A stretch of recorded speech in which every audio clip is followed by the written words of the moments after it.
Halo guys, welcome back again to my channel bersama saya Hansen di sini dan seperti biasanya setiap harinya saya akan buatkan video seputar cryptocurrency. Apa kabar kalian hari ini semuanya? Semoga dalam keadaan yang baik-baik saja. Teman-teman, di video hari ini kita akan membahas apa yang kira-kira menyebabkan Bitcoin pada akhirnya terkoreksi cukup dalam tadi malam, bahkan sempat menyentuh ke kurang lebih area 50.800-an. Dan apakah ini adalah awal dari koreksi dalam yang bakalan kita lihat mungkin ke 40.000 atau mungkin 30-an ribu, ataukah ini hanya sebuah koreksi wajar yang akan kemudian diikuti oleh rally berikutnya ke higher high baru. Kita bakalan bahas kira-kira clue apa saja yang bisa kita manfaatkan untuk mendapatkan jawaban atas pertanyaan tersebut. Namun sebelum itu, kita bakal mulai dari CoinMarketCap terlebih dahulu. Per hari ini secara global, market cap kripto berada di angka 1,93 triliun dolar atau turun sekitar 0,88%. Nah, di top 10 coin sendiri kita melihat keadaannya sebenarnya mix, walaupun dominan berwarna merah, teman-teman. Penurunannya ranging antara 0, sekian persen hingga kurang lebih 2%. Dan satu-satunya yang hijau itu adalah Cardano dengan kenaikan 4,92%. Sekaligus menjadikan dia sebagai top performer hari ini ke 0,619 dolar. So, itu adalah outlook sementara dari beberapa top coin yang ada. Sekarang kita langsung aja masuk ke beberapa data dan berita terbaru hari ini. Nah, yang pertama teman-teman, karena kita sudah berada di hari Minggu lagi, kita pengen cek kira-kira untuk 7 hari ke depan ada event dan data ekonomi penting apa yang perlu kita waspadai. Dan setelah saya screening sekilas tadi, teman-teman, saya bisa simpulkan bahwa untuk minggu depan sebenarnya bisa menjadi minggu yang cukup quiet dari segi data, event, dan data ekonomi. Artinya tidak ada data yang high impact yang bisa menciptakan volatility yang terlalu besar di market. So kita nggak bisa rely on data dan event ekonomi untuk minggu depan untuk menghasilkan kita volatility. Dan beberapa yang mungkin medium impact dan lumayan penting gitu ya, walaupun menurut saya tidak akan menghadirkan volatility yang terlalu gila, adalah beberapa di antaranya FOMC minutes yang akan kita lihat di tanggal 22 Februari tahun 2024 pukul 2 dini hari, teman-teman. Tapi ini biasanya hanya akan merangkum apa yang sudah disampaikan oleh kakek Powell di FOMC kemarin. So, ini kemungkinan tidak akan ada volatility yang terlalu gila, kecuali memang ada statement baru yang mengejutkan market yang tidak sesuai ekspektasi, maka dari situ kita mungkin baru akan mendapatkan semacam volatility. Tapi selain itu kemungkinan tidak akan berdampak terlalu signifikan. Nah, kalau kita lihat lagi ke bawah, nanti akan ada data continuing jobless claim dan juga initial jobless claim di hari yang sama, teman-teman. Tanggal 22 Februari itu berarti hari Kamis. Jadi hari Kamis menjadi satu-satunya hari yang menurut saya akan berpotensi volatilitasnya cukup tinggi diakibatkan oleh event dan data ekonomi. Sisanya menurut saya nggak ada lagi. Selain mungkin ada beberapa speech dari anggota Fed yang menurut saya juga tidak akan terlalu berpengaruh ke market cryptocurrency terutama. Beda cerita kalau misalnya teman-teman yang trading di Forex, terutama yang pair berkaitan dengan US dollar ataupun gold, yaitu mungkin sedikit banyak bisa berpengaruh. Tapi kalau misalnya untuk crypto, khususnya di Bitcoin, ya mungkin nggak akan ada dampak yang terlalu signifikan. Jadi itu adalah yang pertama, teman-teman. Kemudian yang kedua, karena kita melihat ada koreksi yang cukup dalam kemarin, dari awalnya 52.000 kita sampai ke 50.000 sekian gitu ya.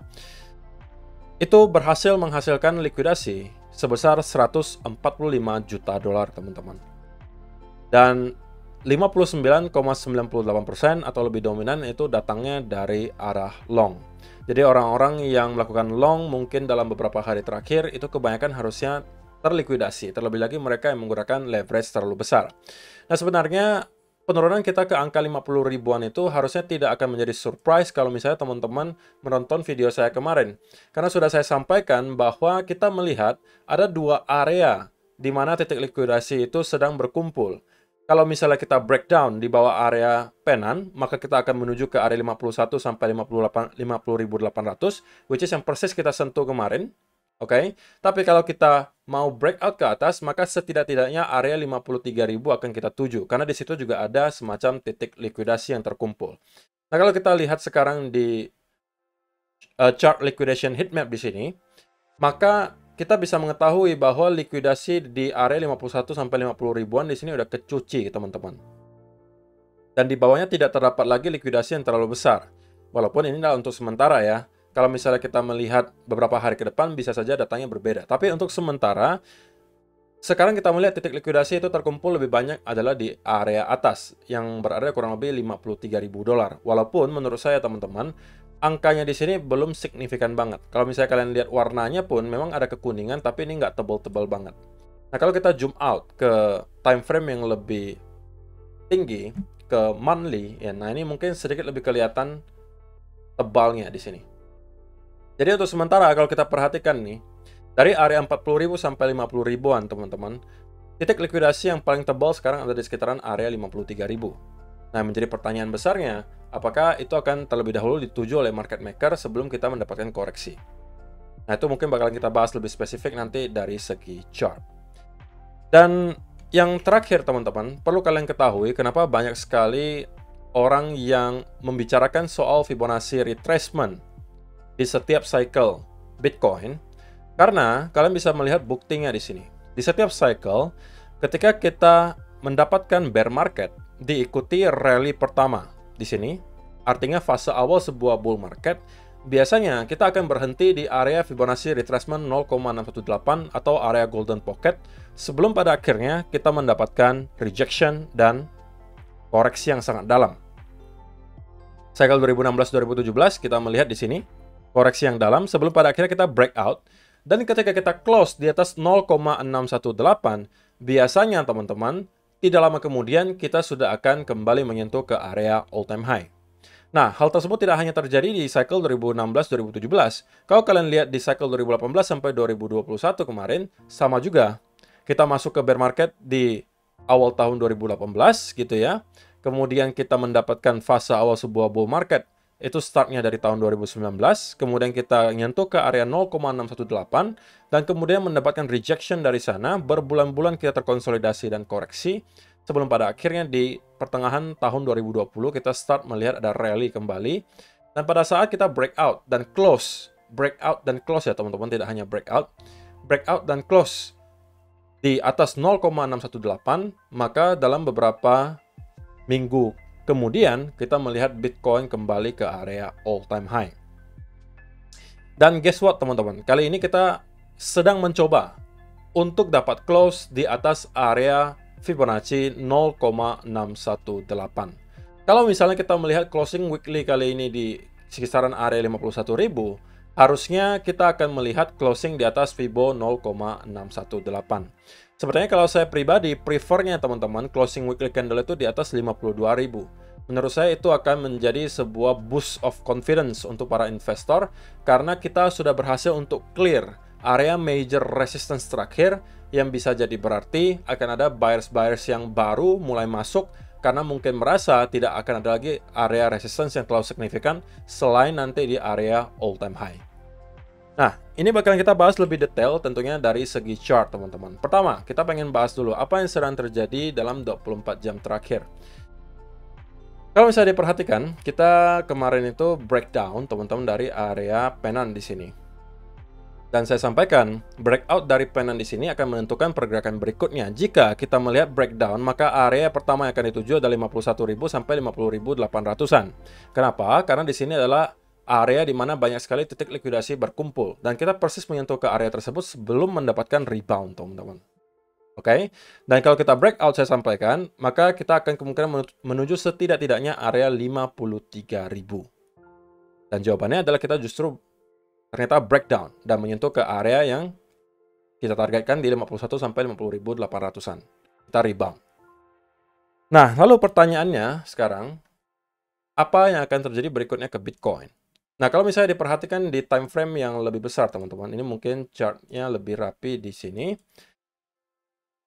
Kita lihat di 4-hour chart, teman-teman. Pada akhirnya kita berhasil untuk breakdown area yang sebelumnya menjadi area support, teman-teman, di sekitaran area 51.700-an.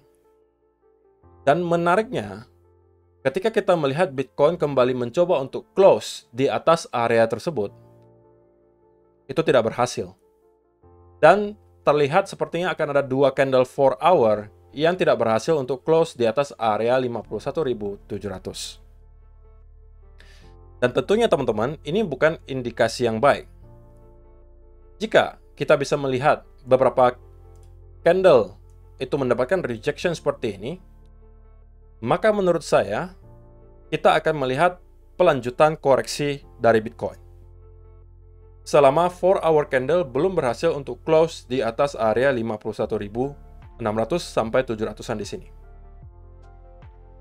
Jadi, teman-teman, ekspektasi saya adalah kalau kita melihat 1 atau 2 candle lagi 4-hour itu closing dalam bentuk seperti ini, maka probabilitas lebih besar menurut saya adalah kita akan melihat Bitcoin untuk kembali mendapatkan koreksi, oke? Setidak-tidaknya nyampe ke area 50.000 dolar. Yang kalau mampu kita jebol, kita bisa mendapatkan ada likuidasi, kemungkinan semacam long squeeze ke sekitaran area 48.000 dolar. Tetapi saya rasa untuk sementara area 48.000 sampai ke area 47.500 akan menjadi area tahanan yang cukup kuat, teman-teman. Karena kita breakout di sini itu terlihat cukup impulsif. Oke, breakout di sini terlihat cukup impulsif, artinya ini didasari oleh semacam buying pressure. So, saya nggak expect lalu tiba-tiba kita akan kembali close di bawah area 48.000 sampai 47.500. Setidak-tidaknya akan ada bounce dari sana. Nah, bounce yang kita lihat nanti di sini, itulah yang akan menentukan pergerakan besar berikutnya. Kalau rupanya kita melihat Bitcoin kembali reject dari sana dan justru breakdown di bawah area 48.000, maka kita berpotensi membentuk double top yang cukup besar. Dan itu bisa menjadi petaka, teman-teman. Karena kita bisa aja melihat Bitcoin kembali ke sekitaran area 40.000 atau bahkan 35 sampai 38.000. Seperti yang mungkin ditargetkan oleh banyak sekali orang yang beranggapan bahwa di setiap cycle kita akan melihat mid-cycle correction atau koreksi di pertengahan cycle sebelum halving. Biasanya memang itu terjadi, tapi untuk sekarang kita belum melihat ada koreksi yang terlalu dalam, teman-teman. So, maka banyak orang yang expect bahwa kita akan melihat koreksi yang dalam dari sini, bahkan kemungkinan nyampe sampai 35 sampai 38.000. Nah, menurut saya itu baru akan terjadi tidak dalam waktu yang dekat, teman-teman. Itu baru akan terjadi jika kita sudah melihat ada percobaan lagi dari para buyers untuk mendorong ke high baru, tetapi pada akhirnya gagal. Nah, kita breakdown di bawah area neckline yang kemungkinan akan menjadi double top di sini. Kalau itu yang kita lihat, maka chance-nya cukup besar bahwa kita akan setidak-tidaknya nyampe lagi ke area 48.000 dolar. 40.000 atau 35 sampai 38.000 dolar. Jadi itu adalah ekspektasi saya, teman-teman. Tetapi kalau misalnya kita melihat rupanya Bitcoin mampu mendapatkan semacam continuation pattern dari sini, membentuk antara bull flag kah, atau kita membentuk ada rectangle, manapun itu yang menunjukkan bahwa kita justru akan mendapatkan continuation dari sini, maka target berikutnya adalah di sekitaran area 58.000 dolar. Tetapi untuk sementara, yang kita hanya perlu tahu adalah untuk short term, Bitcoin sekarang kesulitan untuk kembali close di atas area major support terakhir yang harusnya sekarang kita flip menjadi resistance, which is di area 51.700-an. Dan selama kita tidak reclaim di atas area tersebut, maka saya cenderung short term biasnya bakalan ke arah bearish. Dan pelanjutan koreksinya setidak-tidaknya akan nyampe ke area 50.000 sampai 48.000 dolar. Tapi kalau kalian tanya, ekspektasi saya pergerakannya bakalan modelannya seperti apa? Saya rasa seperti ini. Kita akan nyampe ke 48.000, kemudian start untuk mendapatkan percobaan lagi untuk nge-retest ke area yang lebih tinggi. Dan baru dari sana, kalau misalnya kita mendapatkan rejection lagi, kita akan melihat Bitcoin nyampe ke sekitaran area 48 atau bahkan lebih rendah dari itu. Yang kalau kita mampu jebol 48.000, maka saya tidak expect bahwa 45-44 akan bertahan. Kemungkinan kita akan nyampe 40 atau bahkan 35 sampai 38.000 dolar. Satu-satunya yang bisa menyelamatkan, teman-teman, adalah kalau kita melihat Bitcoin kali ini close di atas area 51.700-an, maka bias bearish saya akan flip ke arah bullish, karena ini berarti kita kembali flip area ini menjadi support. Sesimpel itu. Jadi saya rasa itu aja sih yang perlu saya sampaikan di video hari ini, teman-teman. Terima kasih untuk kalian yang sudah menonton sampai selesai. Semoga bermanfaat. See you in the next video. Bye-bye.